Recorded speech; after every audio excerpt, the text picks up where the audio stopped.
अच्छा, आज बात करते हैं भारत की उस किताब की जो इस देश को चलाती है। जी हाँ, भारत का संविधान ये सिर्फ कोई वकीलों वाली किताब नहीं है, बल्कि दुनिया के सबसे बड़े लोकतंत्र का कह सकते हैं कि एक तरह का यूजर मैनुअल है। और ये 1 अरब से ज्यादा लोगों की उम्मीदों और सपनों की कहानी भी है। अब जरा सोचिए, 1 अरब से ज्यादा लोग, अलग अलग भाषाएं, अलग अलग धर्म, अलग अलग संस्कृतियां, इन सब के लिए एक नियम बनाना ये कितना बड़ा काम रहा होगा। मतलब ये वो चुनौती थी जिसका सामना हमारे संविधान बनाने वालों ने किया था। आसान तो बिल्कुल नहीं था। और इस काम में वक्त कितना लगा? पूरे 2 साल, 11 महीने और 18 दिन, लगभग 3 साल। ये नंबर सिर्फ वक्त नहीं बताता, बल्कि इसके पीछे की मेहनत, हजारों घंटों की बहसें और हर एक शब्द पर हुई गहरी सोच को दिखाता है। सच में ये एक देश को गढ़ने की कहानी है। तो इस यूजर मैनुअल का पहला पन्ना क्या कहता है? इसकी शुरुआत होती है एक विजन से, एक सपने से। इसे संविधान की प्रस्तावना कहते हैं। आप इसे पूरे देश का मिशन स्टेटमेंट भी समझ सकते हैं, एक वादा कि भारत आखिर बनना क्या चाहता है। और ये मिशन स्टेटमेंट शुरू होता है इन कमाल के शब्दों से, हम भारत के लोग। ये बस 3 शब्द नहीं हैं, ये इस किताब की नींव है। इसका सीधा मतलब है कि इस देश में असली ताकत किसी राजा महाराजा या किसी बाहरी देश की नहीं, बल्कि यहाँ के आम लोगों की है। प्रस्तावना का पहला बड़ा वादा है संप्रभुता। इसका आसान भाषा में मतलब है कि भारत अपने फैसले खुद लेगा। घर के अंदर क्या करना है या दुनिया के साथ कैसे रिश्ते रखने हैं, यह सब भारत तय करेगा, कोई और नहीं। मतलब हम अपने बॉस खुद हैं। इसके बाद 2 और बड़े आइडियाज आते हैं। समाजवादी, जिसका मकसद है कि अमीर और गरीब के बीच की खाई कम हो और सबको बराबर मौके मिले। और पंथ निरपेक्ष, यानी सरकार की नज़र में कोई धर्म बड़ा या छोटा नहीं है, सभी धर्म बराबर हैं।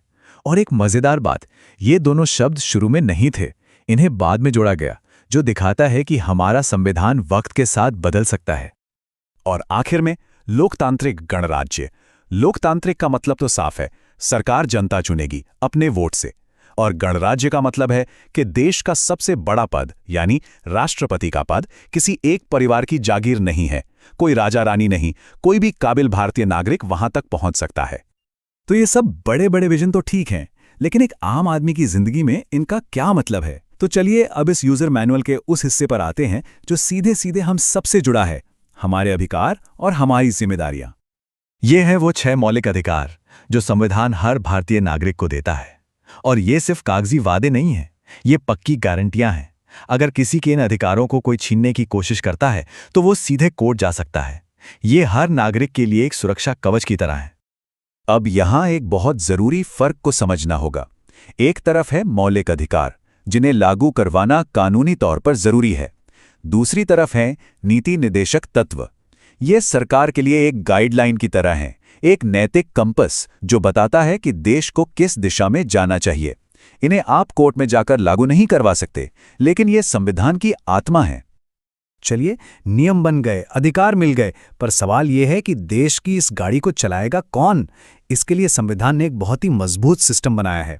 सरकार को 3 हिस्सों में बांटा गया है, जो एक दूसरे पर नजर भी रखते हैं और संतुलन भी बनाते हैं।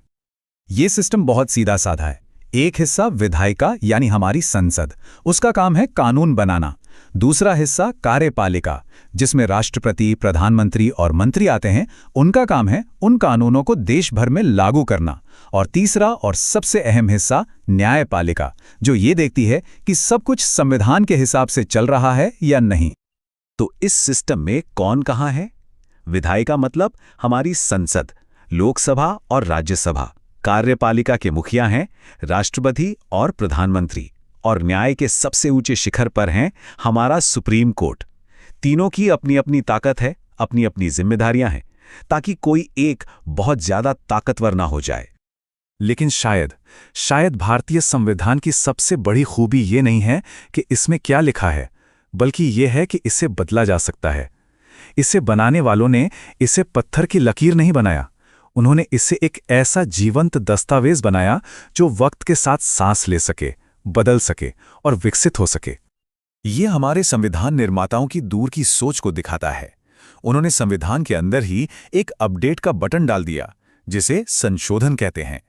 आर्टिकल 368 के तहत संसद को यह अधिकार है कि वो बदलती जरूरतों के हिसाब से संविधान में बदलाव कर सके।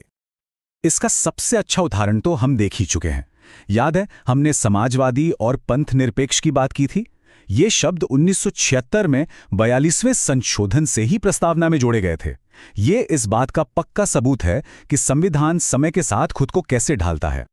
और ये हमें आज के सबसे बड़े सवाल पे लाकर छोड़ता है। जैसे जैसे भारत बदल रहा है, आगे बढ़ रहा है, संविधान के ये बड़े बड़े वादे, समानता, स्वतंत्रता, न्याय, इनमें से कौन सा वादा आने वाले कल के लिए सबसे ज्यादा जरूरी होगा? इसका जवाब शायद आने वाली पीढ़ियां ही देंगी, और वही जवाब इस देश का भविष्य तय करेगा।